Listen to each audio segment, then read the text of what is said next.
Hi guys, আজকে তোমাদের দেখাচ্ছি হাইড্রোলিক মেনটেন্স কিভাবে হবে এবং কিভাবে খুলবে হাইড্রোলিকটা। পুরো সিস্টেমে দেখাচ্ছি আমাদের।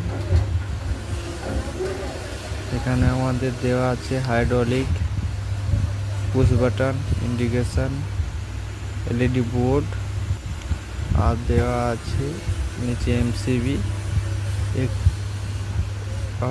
টাইমার দেওয়া আছে, রিলে